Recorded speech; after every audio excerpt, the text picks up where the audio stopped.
once again, coming to you from the future. I know I look like a wreck, I always do, because the only time I can film these intros is at like 11:02. I just read The Grinch and now I'm rhyming. Anyway, today, the gist of what I want to do is just take 3 different canvases and paint a bumblebee on with 3 different materials just to see how it comes out with 3 different things. So I hope you are picking up what I'm laying down, and if you're not, and even if you are, you can watch the video and then see exactly what I'm talking about.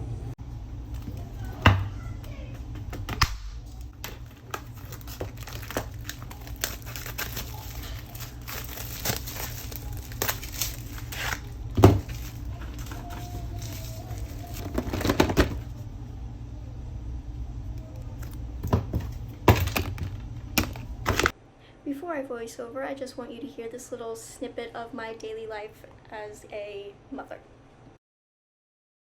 Mom, if you have to go in the party, just go Nick Reed. What? Why are you laughing? Nick reeks? Yeah. Okay.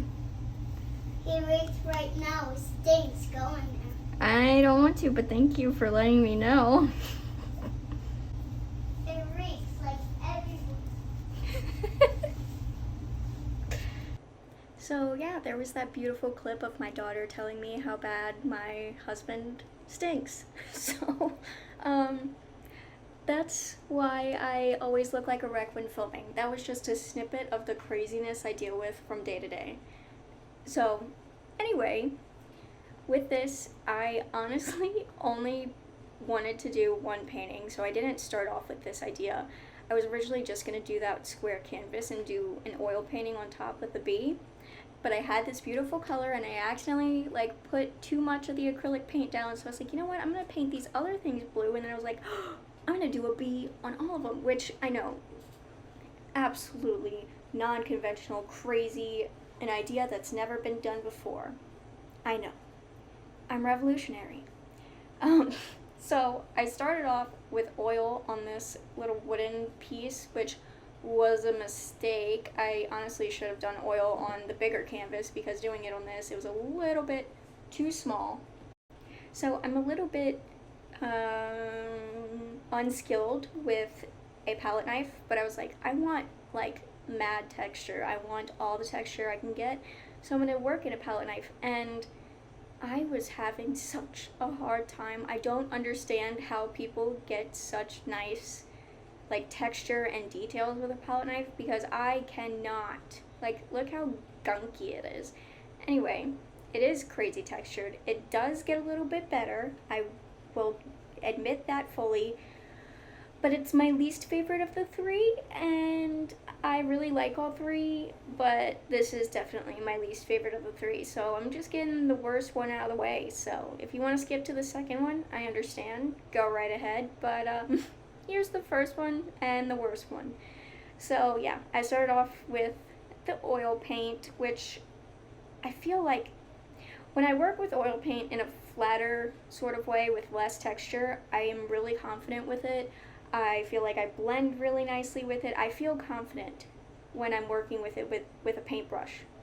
But when I add all this texture, I do not feel confident. I don't know what I'm doing. It gets muddy, it gets overwhelming, and I am just not a fan. I don't know why. It just kind of overwhelms me a little bit. Maybe it's just because, I don't know. I'm just not used to it. I started off with acrylic as a kid, and then moved on to watercolor, and then moved on to acrylic. Moved on to oil all the way in college, so it's still pretty new. So this painting is ink, which you see right there, which I thought was like a water-based ink. Obviously didn't read the bottle, because it was the stickiest thing in the entire world. It was like literally putting my paintbrush in Mod Podge and then letting it dry halfway and then trying to flick it. It was so thick, so goopy. And then I did colored pencil. Why? I don't know, because I knew I wanted to do colored pencil, and I knew I wanted to do acrylic paint pens. And I knew that colored pencil wouldn't work that well on the canvas and I was like, you know what, this is the next best option. This will work great. It did not work great. It turns out great, but it was such a struggle. I had to like grind my pencil into the wood to get it to stay, and then I clear coated it, and when I clear coated it, it all smeared and I had to do it again. So the finished product looks a little bit different than when I leave it off here and you see all the finished products at the end. But seriously, this was the biggest pain in my butt in the entire world, but I love the way it looks. I love that one like tuft of, I don't know, what would you call it? Would you call it fur if it's on a bee? Little hairs? I don't know. The yellow part that I did first, love that. I love it with the orange. I feel like it adds so much like depth, even though it's just like a small little bee. I think it adds depth in that one piece of fur, and I really, really, really love it. And then starting here, I start getting overwhelmed and it starts going downhill because I accidentally smeared all over that gold, those gold dots. I smeared black on it, so they just look messy. And then I don't know, it was a struggle bus piece. So you'll see the end result. It ends up turning out really good in the end. And then I go to the square canvas and I was like, you know, I don't want to paint just a bee. And at first I was considering doing like a textured acrylic piece, but then I was like, that would be too similar to the oil painting and then kind of just take away the whole point of this video. And I've had acrylic paint crack if I put too much down and then let it dry. So I didn't want to take the chance of it cracking and then my time being wasted. So I was like, you know what, I'm going to do like a Mira Byler folk art type piece because I love her folk art pieces. And I was like, you know, I kind of want to do the bumblebee and I'm going to just do it in paint pens so it's even like flatter than what I would do in like normal acrylic. So yeah, I used Poscas through all of this, which was difficult in some areas just because a lot of my Poscas are that like mid width. They're not that like skinny one like the blue one you see. They're more almost all like the green one. So I wasn't able to get the most detail, which I like detail. I'm a very detail-oriented person usually, so not being able to get a lot of detail honestly really bothered me. And then I actually did the sketch in a white gel pen. Don't ask me why I did that. I just did not want to use graphite and then it smear. So yeah, and then I started, and at this point I was still thinking I was going to go over with regular acrylic paint, but I did not. I made it work, and I am proud of myself for that because this sounds really bad, I usually don't make it work. I usually just, I don't know.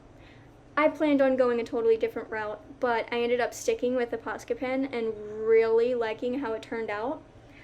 I thought that I wouldn't be able to get that much value just because, I mean, it's not like they have many tones between the black that I'm using now and then the gray that I just used.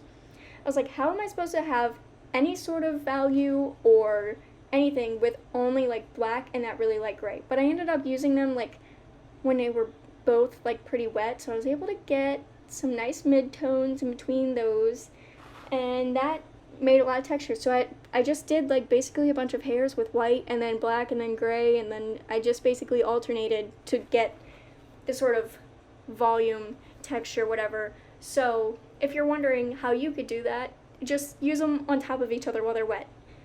Even though it'll ruin your white. It completely ruined my white, just putting that out there.